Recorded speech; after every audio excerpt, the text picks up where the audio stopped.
programa de hoje, o professor de Teologia e Arqueologia do Centro Universitário Adventista de São Paulo. Nós somos como esse pote de barro. O curador do Museu de Arqueologia da UNASP e apresentador do documentário semanal Evidências. Escândalo é a palavra grega, escândalos. É essa pedra aqui, que eu espero que eu nunca me torne uma pedra de tropeço para as pessoas. Sim. Bom, eu gostei. Um mega estudioso bíblico, Rodrigo Silva. Fala, Rodrigão. Que homem. Tudo tranquilo? Graças a Deus, meu amigo. Melhor agora. Feliz Natal para todo mundo já antecipado. Opa. Feliz Ano Novo aí. Nossa, tá valeu. certo?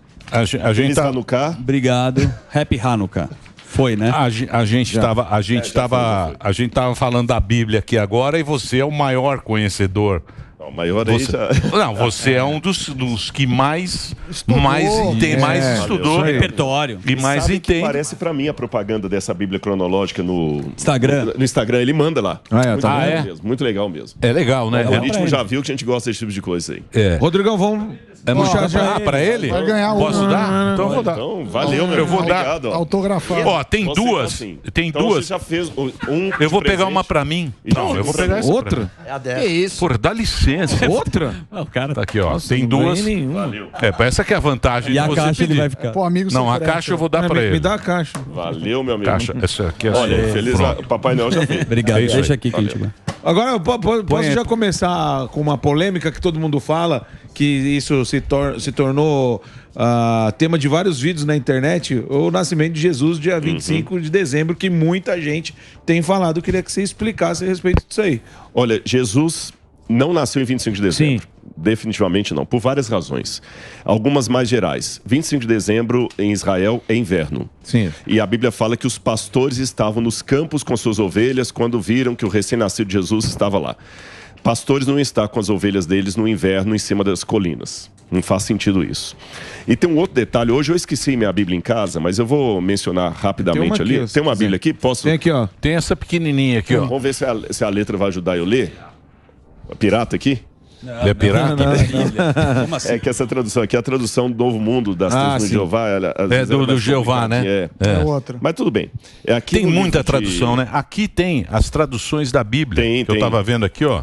Porra, que tem de tradução de Bíblia, né? E cada uma é de um... É o livro... Não, a Bíblia no mundo... Qual que é a sua?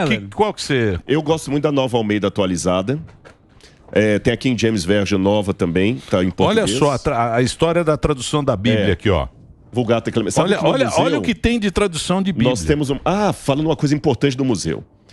Pouca gente sabe, mas no painel na frente do museu... Tem imagem, parece. Do painel? Delari. Eu não sei se eu mostrar o painel ali do lado. Ali é a entrada do museu. Bonito, hein? E tem um painel do lado ali com os doadores. Não mostrou essa parte. Está o logo do Pânico na TV. Aí sim, hein? Tá certo. Não é só uma... Então, logo. Esse é o museu? Esse é o museu. Que lindo, E cara. tá Que vocês funcionando? ajudaram. Como é que tá funcionando. Só tá esperando a visita de vocês lá. Esse é uma maquete de Jerusalém que tem lá dentro. O Thiago Negro lá também tá com a gente lá. Esses aí são várias autoridades que tiveram no dia da inauguração. E ele já teve mais de 10 mil visitantes desde a inauguração, dia 12 até agora. Pô, parabéns. Tem um monte parabéns. de gente lá. Lindo. E o logo do Pânico está lá na entrada. Sim. Pô, tá lá. que Pena que legal. se eu tiver... Depois eu vou te mandar um vídeo do... Muito parabéns, obrigado. Valeu mesmo. Que Essas legal. peças Mas eu aí não são preciso sua doadas ou pergunta, não. compradas? Ele tá onde esse? Eu já Pô, volto vamos... que eu- Põe aí, vamos passar aqui a informação. Bom, então, primeira pergunta. As peças são compradas ou doadas? Os dois. Porque, por exemplo, tem o Dr. Milton Soldani Afonso, que é o empresário que colecionava muitas peças, moedas, comprava em leilão coleções, então ele nos doou isso aí. Israel permite venda de antiguidades com algumas regras, desde que foram encontradas de 1978 para trás, que não sejam inscrições, nem restos humanos, nem ossuário. Então, as peças que eu compro em Israel, com a ajuda de empresários e também com o pessoal do Bíblia Comentada, são peças que elas são catalogadas pelo Departamento de Antiguidade de Israel.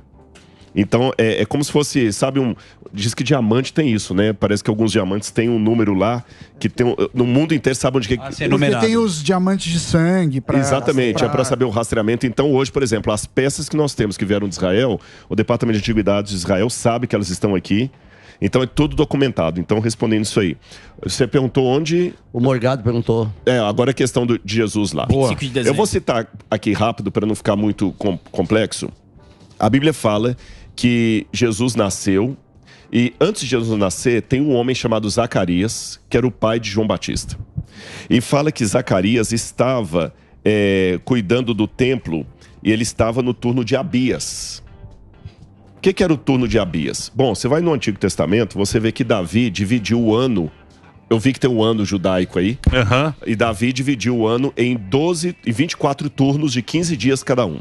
Certo. Entendeu? Então, quer dizer, do dia 1 a 15, não é fevereiro que eles usavam, nem janeiro. Eu vou usar só para complementar, né? De 1 a 15 de janeiro, fica você. De 16 até 30, ficou eu. Depois...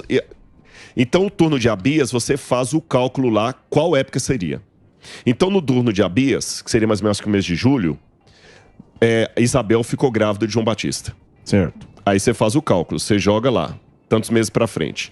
6 meses depois de Isabel estar grávida, é que Maria concebeu. Tá. Aí você faz essa conta, você joga então 6 meses... É calculado pelo João Batista? É, pelo João Batista. Por quê? Seria isso, se fosse no tempo nosso aqui, o quê? Outubro. Final de setembro, entre final de setembro e início de outubro. Tá errado. Rodrigo, tá errado. Então, é só para ter uma noção, eu não tô falando, só para entender. Rodrigo, mas por que as pessoas, por que as pessoas elas têm essa mania de querer que seja tudo calculado pelo nosso tempo? Por que as pessoas têm isso? Se Jesus não nasceu dia 25 de dezembro, tá tudo errado. Por que surge isso? Nós temos aí que dividir duas coisas na Bíblia. Uma coisa na Bíblia é aquilo que Deus determinou e falou, isso aqui tem que ser, você não pode mudar. Outra coisa é aquilo que a Bíblia, Deus ou não determinou, ou nós temos uma hipótese, igual eu falei assim, entre setembro e outubro, mas eu não sei o dia nem a hora certinho. A volta de Jesus, ninguém sabe o dia e a hora. Essas coisas que Deus não determinou assim, a gente não precisa ficar xiita, batendo martelo e brigando por causa disso. O que Deus determinou, está determinado. Por exemplo, eu vou entrar numa questão meio polêmica aqui, por causa do Shabat. Ele falou que é o Shabat. Então agora eu vou falar... eu vou resolver a terça-feira, que para mim é melhor. Terça-feira que a Jovem Pan me dá... Para mim é terça-feira, não. Deus determinou que é o Shabat. Então se é o Shabat, é o Shabat. Eu não estou com a liberdade de escolher o dia que eu quiser. Tá certo? Agora, como a Bíblia não falou em nenhuma página, Jesus nasceu no dia tal, a tal hora, e guarda esse dia... Então, eu simbolicamente, mesmo sabendo que não é o Natal, não vejo problema nenhum naquilo ali. Acho que seria tão fanatismo. Eu sei que a polêmica, e a galera vai estar louca agora de eu falar isso aqui na internet, é porque é uma verdade que o Natal começa por uma tradição pagã. É uma adaptação de uma festa pagã a uma festa cristã. Tá certo? Isso é verdade. Então, não posso, porque tem origem pagã. Se eu tirar da minha vida tudo que tem origem pagã, então, primeira coisa, quem celebra aniversário não pode, porque celebração de aniversário não era uma prática judaica. Certo. O único judeu que celebrou aniversário na Bíblia foi Herodes, e o cara não valia nada. É o único judeu que eu posso xingar sem ser antissemitismo, é Herodes. Foi um traíra. O cara não valia nada, né? Então, o aniversário eram os pagãos que comemoravam, tá certo? O nome dos meses também vem de origem pagã. Agosto de Augusto. Mesmo do Império Romano, né? Do Império Romano. Então, mesmo na Bíblia, no Novo Testamento, usavam meses pagãos, os meses da Babilônia. Aí, ó. Mas o Natal foi o Constantino? Não, foi depois de Constantino. O pessoal, na época de Constantino, já tinha a celebração de Tamuz e tal, mas a celebração do Natal, oficialmente, veio depois de Constantino, o que não nega a questão da origem pagã. Porque o Constantino que ficou com a toba na mão, falou, exatamente, pô, se eu não... Só que a gente joga tudo na conta do Constantino. Foi esperto. Você pode seguir os passos do Constantino, do Consta. E além do calendário lunar e solar, né? Que também muda, né? Porque quando nasce Jesus, antes de Cristo, mas, por exemplo, a mudança do calendário não deve a Constantino. Aí você tem o Papa Damaso, você tem o Papa Gregório, você entendeu? Que foram mudanças. E antes de Constantino, Júlio César também mudou o calendário. E quero deixar claro aqui uma coisa. Os judeus da época de Jesus, isso só para responder essa questão de origem pagã. Os judeus da época de Jesus, usavam mais uma língua pagã do que a língua hebraica. Aramaico. Era o aramaico, que era a língua da Babilônia. Na época de Jesus, eles não falavam o mês de Abib, falavam o mês de Nissan. Abib é no calendário do Antigo Testamento. O Jesus falava em que idioma? Jesus falava aramaico. Aramaico. O hebraico era quando ele ia discutir assuntos da Torá, na sinagoga, que a liturgia da sinagoga ainda era assim, mas no dia a dia era aramaico. Tanto é que tem uma menina que ele cura, que ele fala assim, Talitá cumi. Quando ele fala Talitá cumi, isso não era hebraico, era aramaico. Em hebraico seria kum, levanta. Em aramaico, cumi, porque o aramaico e o hebraico é igual o italiano e português. Dá pra entender algumas coisas. Dá pra entender. E Talitá significa cordeirinho. Ele chama a menina de cordeirinho. Cordeirinho levanta. Agora, o Cristo, ele era um rabino? Bom, primeiro a gente tem que ver o que significa rabino naquela época. Hoje, para você ser um rabino, você tem que fazer um yeshivá em Israel. Perfeito. Eu não posso chegar agora e falar assim, pô, eu sou o Rabino Rodrigo. Eu virei rabino. Virei rabino. Não, tem que estudar. Tem um diploma. Você pode enganar a gente que ninguém entende muito. Não, mas ele tem razão. Precisa de um diploma. Pode enganar. Diploma da yeshivá e você tem que ser judeu, etc. Tem uma série de critérios. Como também hoje, para eu ser um médico, eu tenho que fazer uma medicina, eu tenho que ter o CRM e tudo mais. Na época antiga, não era assim. Não existia isso, mesmo que Hipócrates, lá, o curso de medicina grego, mas muita gente podia ser médico. Profetas e tudo mais. Então, na época de Jesus, tinha a escola dos profetas, mas uma pessoa podia ser reconhecida como rabino apenas pela erudição dele mediante o povo. Lembra do passado, quando tinha o tiradentes, eu esqueci o nome que dava o camarada que arrancava o dente das pessoas, prático. Ele não era formado em odontologia, mas a parteira fazia. Mas como ele discursava, porque tem a Torá oral e a Torá escrita. Sim, ele poderia ser considerado por ele falar e passar as E ele informações. é chamado de Rabi por vários seus discípulos. Rabi, Raboni em hebraico. Então ele era considerado... Então, tem judeus que reconhecem. Então, mas você acha que ele foi um reformador? Olha, depende. Existem duas visões, e eu vou falar para mim qual. Tem a visão que Jesus chegou e acabou com o judaísmo, mudou, esquece Moisés e tudo mais. Eu, Rodrigo, não sou dessa visão. Eu, Rodrigo, sou da ideia e certeza, que Jesus era judeu, nasceu como judeu, viveu como judeu, morreu como judeu e como eu, cristão, acredito que ele ressuscitou como judeu. Quando ele começa o Sermão da Montanha, ele já começa dizendo o seguinte, não pensem que eu vim destruir a lei ou os profetas. Eu não vim para destruir. Eu vim para cumprir. E a palavra cumprir que está ali no grego, aí você tem que entender o aramaico que está por detrás, não é cumprir no sentido assim de acabou. É cumprir no sentido de dar entendimento, reforçar. Conclusão do que foi falado. Sabe quando você pega um texto e você grifa? Peraí, tem que reforçar isso aqui na fala, na pauta? Então, mas na época lá tinha o Império Romano, tava bem zoado aquela época, né? Tava uma época bem... Mas, por exemplo, porque o Cristo... Ele é o cara do João Batista, né? O João Batista que era o cara, né? O João Batista era o quê? O João Batista, no judaísmo da época, já tinha uma ideia que quando o Messias viesse, ele tinha que ser anunciado por alguém no espírito de Elias. Já ouviu falar nos manuscritos do Mar Morto, já falei aqui, outros, não é? Sim. A comunidade que estava lá no Mar Morto, provavelmente os essênios, talvez os essênios, eles já foram para lá e eles diziam, nós somos a voz que clama no deserto, preparai o caminho do Senhor. Então todo mundo sabia que o Messias tinha que ser antecedido por alguém que prepararia o caminho dele. E o João Batista fez esse papel. O motivo principal pelo qual Jesus não foi reconhecido Messias por muitos na época, a grande desapontamento que eles tiveram contra Jesus, sabe qual foi? Jesus não instigou o pessoal a pegar em armas e fazer uma luta armada contra Roma. Mas qual a verdade sobre templários nesse processo? O senhor pode explicar? Porque eu sempre entendi que templários eram os guardiões que cuidavam até de Cristo, os guarda-costas e tal. Qual a verdade e mentira dos templários nessa história? Não, os templários, na verdade, é uma instituição medieval que começou na época das cruzadas, quando um grupo das cruzadas que ia para Jerusalém, eles se auto-identificavam soldados templários. Na época de Guy de Boalon, esse pessoal todo lá. Então, eles eram os templários porque iam para Jerusalém cuidar dali. Eles falavam que era da Ordem de Salomão. E cada grupo tinha os seus guardiões. Seus guardiões, o seu símbolo. É igual o futebol, né? A torcida. o Botafogo tem lá o símbolo dele, né? Escudos. Os escudos, a logomarca. As cores, o patrono, né? O Corinthians tem um santo. Então os templários também tem várias. Então nós somos os soldados cavaleiros templários. Aí depois misturou-se com isso muita lenda sobre o Santo Graal.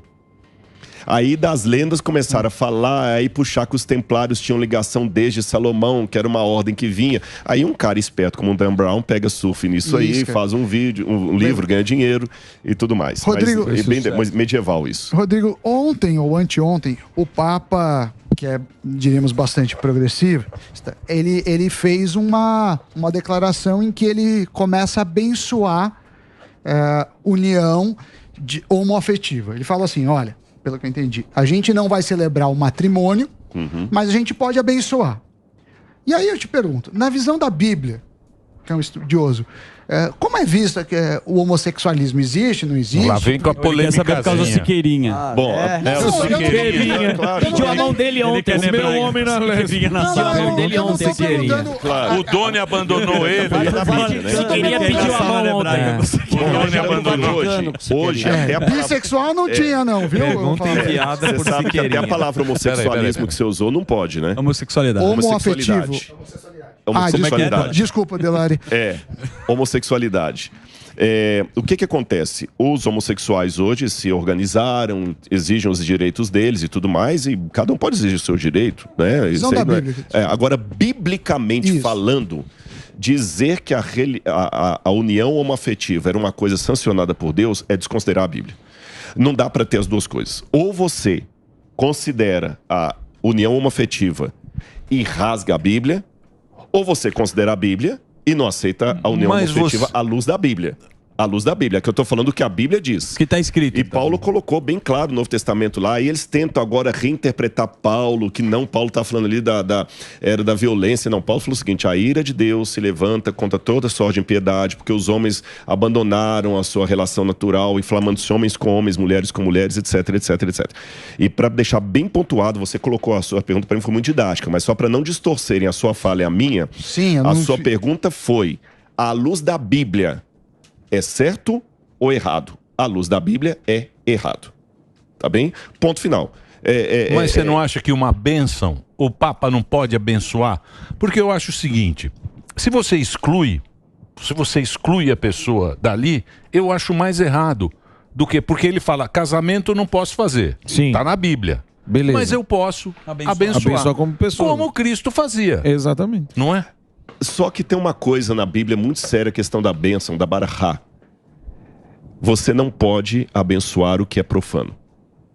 Isso não é bíblico. A pergunta é se é bíblico. Ele está perguntando se está na história, né? Exatamente. Está escrito. Mas se está escrito na história. É mais ou menos o seguinte, abençoar uma coisa que a Bíblia falou, vou dar um exemplo. A gente vai perder um tempo tremendo se a gente fosse discutir agora a pena de morte no Brasil. Sim. Por quê? Porque à luz da Constituição brasileira, isso é cláusula pétrea, se eu falar bobagem me corrijam, não tem como fazer um plebiscito agora, um governo, não, vamos mudar isso aqui, Se alguém perguntar assim, à luz da Constituição brasileira, pena de morte é legal ou ilegal? Bom, se você está perguntando à luz da Constituição brasileira, é ilegal. E à luz da Constituição americana? Aí eu vou dar outra resposta. E à luz da Constituição do Talibã? É outra resposta. É interpretativo, cada um lê e entende da sua forma. Não, mas aqui não é nem questão de ler. Não, isso aqui não é interpretativo. Depende da fonte que ele perguntou. Eu estou falando como as pessoas podem exatamente. Adaptar. Se me perguntar sobre pena de morte à luz da Constituição americana, eu daria outra resposta. Mas se ele me perguntar à luz do Brasil, é ilegal, ponto. Então, agora eu vou fazer uma pergunta. Eu entrei na questão moral, eu entrei na questão legal. Eu entendi o que você falou. Agora eu vou fazer uma pergunta para você que está sempre lá em Israel, você que é um estudioso. O museu é sensacional, hein? Muito bonito, parabéns. Cara, eu tô só esperando vocês lá. Daqui a pouquinho nós vamos passar o endereço aí. Para você. Eu tenho que fazer um break? Então eu vou fazer um break agora para a rede de rádio, só para o Reginaldo agora. Vai lá, Reginaldo. E vou aproveitar e fazer essa pergunta para você agora, já que a gente está nas outras plataformas. Eu estava lendo uma pesquisa de Harvard, onde o nosso querido e estimado Samidana tem vários diplomas. Não tenho vários, mas tem. estive lá. Tem coleção Tem de vários. Tem um quarto. Tem coleçãozinho lá no McDonald's. Você fala em Harvard para ele, fala, escolhe aí. Eu imprimo em casa alguns. 67%, e Harvard é nos Estados Unidos, 67% dos estudantes de Harvard consideram os judeus um povo opressor. Por quê? Eu tenho um livro chamado Cynical Theories. Se der uma gada, esse livro aparece. Eu não estou fazendo propaganda do livro, não estou ganhando nada com isso, mas foi escrito por um agnóstico e uma ateia. Uma de Yale, outra de Harvard. E esse livro está mostrando como que o nível intelectual americano está ficando cada vez uma porcaria descendo... E olha, não é um religioso falando, não. Certo. O nível de muitas teses doutorais de Yale e Harvard, especialmente na área de humanas, está cada vez mais estúpido. Por quê? Por quê? Nós estamos vivendo, e olha, eu acabei de vir de um congresso americano, onde eu sentei, inclusive, com um doutorando em Harvard, tá certo? E a gente conversou muitas coisas sobre Harvard lá, dos bastidores, por quê? A área de humanas está participando, não sou eu só que estou dizendo isso, não, tem teóricos disso, o Heschel, que escreveu nos Estados Unidos um livro sobre analfabetismo cultural, tudo que o americano precisa saber. Nós estamos apontando, nós não, especialistas na área de educação, desde o final dos anos 90 para cá, um emburrecimento mundial em termos da área de humanas. Não é conservador falando, não. São dados. Hoje, um alto índice realizado com alunos de Harvard, Stanford e Yale mostra que eles não têm mais capacidade cognitiva de interpretar um livro como de Heidegger. Muitos deles. Eles se resumem a repetir o que os professores falam. Ainda continuam tendo o status que então vieram quer de dizer, lá. Pega do professor, Pega do professor, repete. Gente, eu acabei de vir de um congresso agora, um dos maiores congressos de teologia do mundo. Mais de 20 mil teólogos de todas as universidades. E teve uma mulher lá, por exemplo, apresentando um paper de Apocalipse 3:20, eis que estou à porta e bato, falando que eis que estou à porta e bato é o pênis de Jesus na vagina da igreja. Da onde que a mulher tirou uma interpretação dessa, eu não sei, mas a mulher tem PhD. Então está tendo um emburrecimento dessas áreas e o aluno não... E repito, isso aqui há dados, eu tenho artigos científicos em casa sobre isso, que os alunos não estão sendo mais com poder de reflexão, autonomia de pensamento. Isso é o globalismo? De certa forma, eu não saberia te dar todos o globalismo, isso? Cultura woke. Mas nós estamos tendo... cultura woke. Eu vi outro dia antes, também... o idiota falava isso... Desculpa só te interromper, Emílio. O idiota falava isso, mas ele não tinha diploma. Hoje a idiotice está sendo falada... Graduada. Com diploma. Dá mais peso. Terrível, né? Repito, não é a opinião do Rodrigo, não. Há especialistas dizendo isso. Então isso talvez explica o porquê desse antissemitismo de Harvard, explica porquê de algumas da área bíblica, algumas ideias que eu falei, de onde que o camarada tirou um negócio. Se eu falasse algumas coisas que estão virando tese nessas igrejas, nessas universidades, você nunca mais me chamava aqui, de tão absurdas que são. Mas estão virando teses. Você que é um estudioso, inacreditável, né? Isso, né? Mas porque é o mundo você inteiro, sabe, né, você sabe que antes do século XIX, o judeu não podia frequentar universidades. Ele era proibido de frequentar. Tanto é que se você procurar um período anterior a isso, é só francês, só esse cara. Depois disso, passou a ter muito judeu. E também colaboraram muito para as universidades americanas. Financiaram, né? Financiaram. Fora prêmio Aqui Nobel. no Brasil, hospitais, tal. É uma colaboração muito rica. E a pessoa, hoje em dia... Não é 67% dos alunos. E querem negar. É muita gente. 2 em 3. Entre eles negando o Holocausto. É assustador. Sabe qual que sabe que no ano passado 87% dos brasileiros não compraram nem leram um livro sequer. 87%. E vamos pegar o hemisfério norte, que é mais culto. Sabe qual que é a média de leitura de canadenses, europeus e americanos? A média lá está melhor do que aqui. Entre 10 a 12 livros por ano. Isso que está melhor. Então, e muitos livros não são lidos de capa a capa. A pessoa lê um resumo, aquela coisa toda. E tem muito aluno repetindo. Vou dar um exemplo para você. Porque o livro virou corte hoje, né? Virou corte. É short. Foi trocado, né? Tudo muito rápido. Os clássicos não são mais exigidos sem ler em sala de aula. As pessoas não lêem os clássicos. O pessoal não lê mais a Ilíada de Homero, a Eneida de Virgílio. Não lê. Faz aí. Quantos conhecem a Eneida de Virgílio, a Ética Nicômaco mesmo em faculdade de filosofia, de Aristóteles? Não leu. Agora, isso aí é um negócio assustador, né, Rodrigo? Porque se a gente for pensar bem, esses caras que vão dominar a geração e vão dominar o mundo, né? Porque onde o jovens, o cara ele sai dali da escola, né? Sim. Da escola, porque esse pensamento aqui é o pensamento do professor. Claro. Perfeito, né? É uma doutrinação, de certa forma. Doutrinação, exatamente, esse é que é o ponto. O pessoal acusa muito o religioso de ser doutrinador, mas muitas salas de aula viraram púlpito. Total. Agora tem um detalhe curioso. Se você olhar bem, tem um filme antigo chamado Wall-E. Sim. Daquele robozinho. Sim. Exatamente. Tá todo é um gordinho. filme que quase não tem fala ou não tem fala. Exatamente. E todo mundo gordinho lá, porque o pessoal não andava e tal, tudo mais. Se todo mundo parar de usar o corpo, a gente vai ficando cada vez mais sedentário. Lógico. Subir 20 lances de escada, você tá morrendo. Por quê? O cérebro é a mesma coisa. E hoje nós estamos cada vez com mais recursos para usar cada vez menos o cérebro. Por exemplo, a escrita cursiva está cada vez piorando, porque ele só digita. Você sabe que tem um estudo sobre corretor. Isso? Não tem estudo sobre isso que mostra que quando a pessoa ela escreve o que está aprendendo, ela retém muito mais. Digitar só funciona para quem não sabe digitar, que tem que prestar atenção. Mas pior que nem digita. Você sabe que na sala de aula, os alunos agora tiram foto da lousa. Porque, para que eu vou ficar anotando tudo? Mas prejudica. O site GPT faz o artigo para mim. Eu não preciso mais escrever um livro. Sim. Agora, se eu quiser um livro sobre a história da Jovem Pan, ele faz para mim. Faz. E eu faz só ponho errado, o nome mas lá. faz. Você tá entendendo? Mas estão melhorando, né? Vai melhorar muito. A tradução. Hoje, se quiser colocar esse programa todo nosso aqui, todo mundo falando em russo fluente, coloca. Teve um encontro na igreja. Mas fica mais ou menos. Mas coloca. Melhor também em russo. Não, mas, por enquanto não. Eternamente vai ser ruim.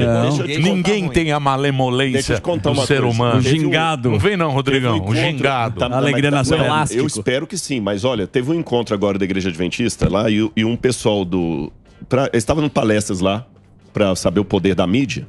E eles fizeram uma brincadeira.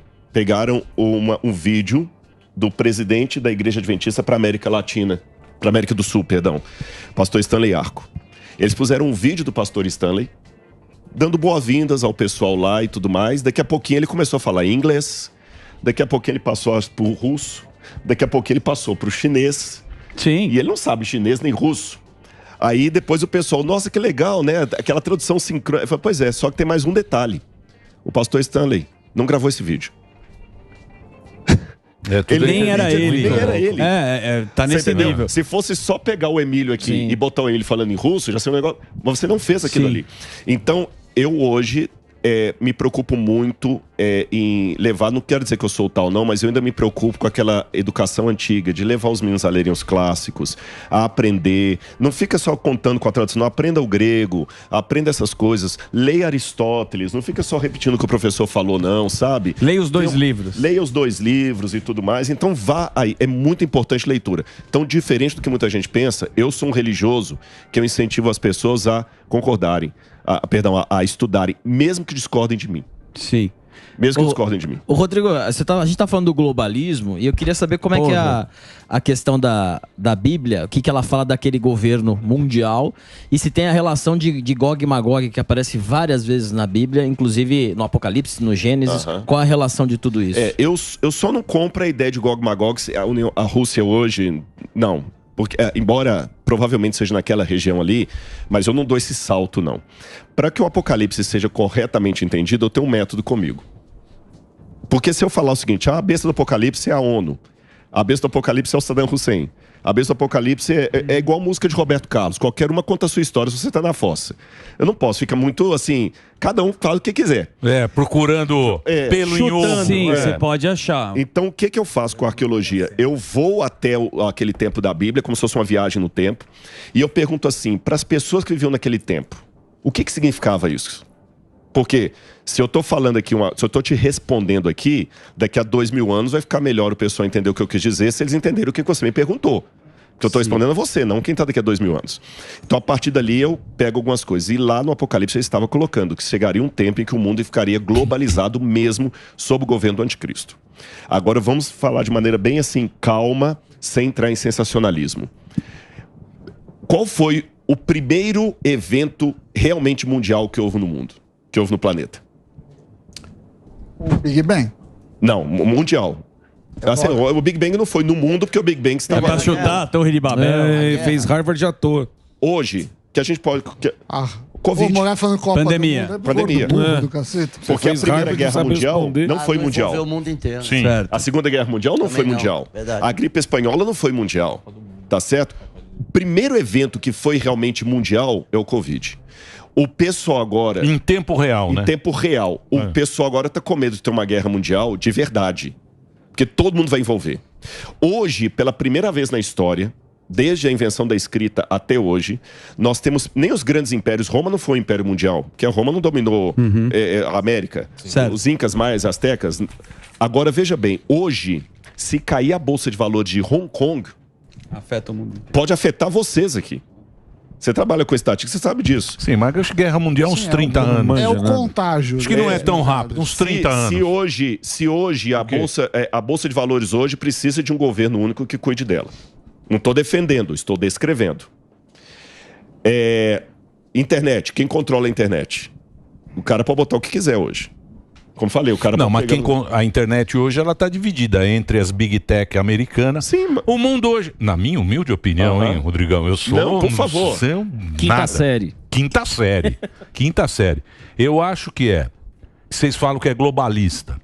Que é o quê? É os americanos, os ingleses, os franceses, essa turma do woke. Não, mas pra mim... Não. Tô falando dominar. Tá. Dominar. Entendi. Geopolítica. A China, a Índia e a Rússia, do lado de lá, e o Muslim, a turma do Muslim. Essas três que estão se perfazendo. Sim, mas isso não pra ir pra a todo momento estão se perfazendo. Mas Se isso você não pega a rede inteiro. Não, tô falando o mundo. O mundo é isso que está movimentando. As redes. Você tem lá os americanos e você tem o chinês. Mas do quem TikTok. controla a internet não são as big techs. Sabe o que eu posso provar que não? Um hacker, que é um adolescente de 16 anos na casa dele, ele pode rebentar com um banco. E ele não faz parte das big techs. Não, mas quem domina, agora tem o... Domina de verdade? Tem um amigo dele Ameaça, lá, que é da X. O Elon Musk. O Elon Musk que deixa uma coisa mais direita. A Starlink. Os progressistas mandam no Facebook fala, mas quando o Apocalipse fala de um governo único, por isso que eu tenho que apontar o que é globalismo. O governo único não é assim... Eu domino isso, você domina aquilo, aí não é governo único. É um anticristo dominando o mundo inteiro. Então vamos pegar 5 coisas no mundo hoje que não tem um dono único. Tá. Mas, repito, não estou defendendo, estou descrevendo. Precisam ter um dono único, senão a coisa vai implodir. Vamos lá. Primeira, Bolsa de Valores. A economia mundial hoje não tem uma organização única e precisa ter. Para evitar lavagem de dinheiro, para evitar que dinheiro vá para o tráfico de drogas e armas e mulheres e crianças. Hoje tem mais pessoas escravizadas no mundo do que na época que a escravidão era sancionada. Sim. Então, quem controla a Bolsa de Valores ou a economia mundial? E a economia mundial pode implodir a qualquer momento. Porque é especulação, uma série de coisas, inflação e tudo mais. Quem controla crise ecológica? Exato, o clima. O clima. Mas não tem controle. A Greta. A Greta. Terceiro, quem controla hoje tráfico de drogas, armas e seres humanos em nível mundial? Que pode falar realmente prender. Quarto, quem controla hoje, já falei da economia já, né? Já. A internet, que eu falei que é um perigo. Um perigo a internet, porque, como eu falei, um cara doido aí, ele pode arrebentar. Se mudar hoje o algoritmo do YouTube, vocês já vão ter problemas aqui. Então, mas a internet, ela tá ligada com o Estado. Por exemplo, Estados Unidos. O cara da Meta, ele está submetido. Mas ele está submetido ao governo. leis. Então ele aceita, porque é progressista, tal. Quando é o Trump, é o demônio. Aí ele vai contra o Trump, porque ele tem essa ideia, que é o woke. Mas ainda está dividido. Eu acho. Não, tá dividido. Mas se tiver uma coisa que é universal, mas você quer um dono, mas se tiver um dono, não tem um monopólio? Esse é que é o ponto. Mas Aí eu vou no Apocalipse responder a pergunta dele. Eu estou respondendo a pergunta dele. O último elemento que eu não mencionei aqui é a inteligência artificial. Que ela também não pode ficar na mão de ninguém. Então, o que acontece? Com esses 5 elementos no mundo aí, se o anticristo chega hoje e consegue botar ordem na casa, resolve, aí cumpre o Apocalipse, que toda a terra se maravilhará diante dela, fala assim, quem é como ela? E qualquer um que for contra essa ordem mundial, tá lascado. Que é o filme, né? É esse filme então, agora. Não sei se eu respondi da Julia Roberts. Esse filme da Julia Roberts que passa. Eu não assisti ainda. Então, porque o mundo. Não é o espetáculo. Mas ele mostra pra gente justamente que a gente tá no meio de uma coisa meio apocalíptica. Que a gente não tem controle. Porque a gente não sabe mais ou menos qual é a verdade, a gente não consegue entender a verdade, e tá tudo meio zoado e eles estão meio num apocalipse. E a dependência que a gente tem na internet. Aí que meu lado... tá até lá... Só que ela tá um canhão. Tá zoada, rodou murcho, hein? Ela tá gasta. Ela tá gasta. Só que nesse ponto aí... Gastou. Essa daí é do Antigo Testamento. Do Antigo Testamento. Só que aí vem o meu lado crente. Jesus falou, e conhecereis a verdade vos libertará. Eu me apego a Deus, que aqueles que estiverem ligados com o Altíssimo, com Hashem, com o Senhor, com o Criador, ele falar que ele vai proteger do engano. Associação, né? Aí, para isso, eu tenho que também exercitar o cérebro que Deus me deu aqui, para que a sinapse não seja enganada na época. Aí eu volto a pauta que a gente estava falando antes. A importância da leitura, do estudo, do pensamento crítico. Pensamento crítico não é crítico... É isso aí, a gente entendeu. Entendeu? É o pensamento crítico no bom sentido da palavra. Rodrigo, respeitar a diferença e tudo mais. Então é bom, viu, monstro? O grande problema é a escola, cara. Agora eu fiquei assustado. A doutrinação? O cara que tiver a escola na mão... Olha ele só, vai ser o Hamas doutrina as crianças através da escola que coloca armas. E se você tiver a escola e o entretenimento? Quem que tem a escola no Brasil? A pátria educadora. Isso aí. Quem que domina a escola no Brasil? O governo. Mas muito mais esquerdistas. O governo. Ué, você brinca? Mas na prova do Enem não tem sempre uma discussão ideológica? Não, mas tem um movimento estudantil, não sei o que. Isso é legal. Vamos só fazer um ponto aqui também. Não estou aqui defendendo o governo nem nada, mas também, assim, para a gente também colocar tudo às claras. Tem realmente a doutrinação, até as provas, mas, por exemplo, eu dou aula há muitos anos na rede adventista de educação. E, por enquanto, eu espero que assim continue, não sei por quanto tempo, a escola adventista no Brasil tem o direito de ser uma escola confessional. Vou dar um exemplo. O aluno estuda na escola adventista lá, todo o material didático que nós temos é escrito que nós temos uma filosofia. Por exemplo, na sala de aula nós temos oração, tem aula de religião. Estudam judeus, agnósticos, protestantes, católicos, espíritas, todos os alunos estudam. A escola adventista é enorme. Mas, por exemplo, nós temos lá o princípio confessional e até hoje... o MEC não proibiu a escola adventista de funcionar, mesmo que muitas pautas da escola adventista são diametralmente opostas a pautas progressistas. Agora, se você perguntar quanto tempo isso vai durar, essa resposta eu não tenho, mas apocalipticamente falando, um dia chegará em que a nossa liberdade vai ser tirada. Aí quem for fiel a Deus vai ficar firme, quem não for vai se vender. Ô Rodrigão, papo sempre muito bom, hein? Hoje, filosofando. Qualquer lugar que você quiser, hoje a gente consegue ter uma filosofia. Deixa eu só passar aqui, eu não sei o que você queria divulgar. É o seguinte, endereço do museu. É o museu, mas eu agradeço. Primeiro eu quero agradecer muito ao pessoal. Aliás, vou falar com vocês, quase todo lugar que eu vou, a Laura, minha esposa, falou isso. O pessoal falou assim, eu vi você no Pânico. Muito obrigado pelo museu. Eu quero que vocês vão lá para ver o logo da Jovem Pan lá. E, justamente, foi até casual a pauta cair nesse sentido, porque eu criei agora, junto com uma amiga minha, jornalista Fabiana Bertotti, para 2024, um clube de leitura. Que legal. Porque eu quero estimular as pessoas a lerem. Agora, eu poderia indicar livros para as pessoas lerem, mas isso é pouco. Então, estou convidando as pessoas a lerem comigo 12 livros em 2024. E eu escolhi livros sobre Jesus. Tá certo? Eu peguei vários autores diferentes, brasileiros. Por exemplo, do Rodrigo... Da Globo... Rodrigo Alvarez, vários outros lá, o livro de um agnóstico lá. Então nós estamos lendo vários livros. Eu vou ler o livro, vou comentar, já gravei uma aula inclusive de 2 aulas sobre um livro, vou dar dicas como ler, como aproveitar a leitura. Só que eu tenho um problema, para não ter problema no meu casamento, acabaram já as inscrições, só que muita gente mandou mensagem no Instagram, Rodrigo, eu quero, abre. Então é o seguinte, tem um link que está aparecendo aqui para vocês. Que deu o link? O link deve estar aparecendo aí. Tá aparecendo nada. Tá lá. Você pede, os caras não põem nada. Tá na minha bio lá. Não, vamos elogiar o pessoal. Obrigado aí, Bia. Seja meu aluno ali, esse link ali, ó. Tá bom? Clica nesse link.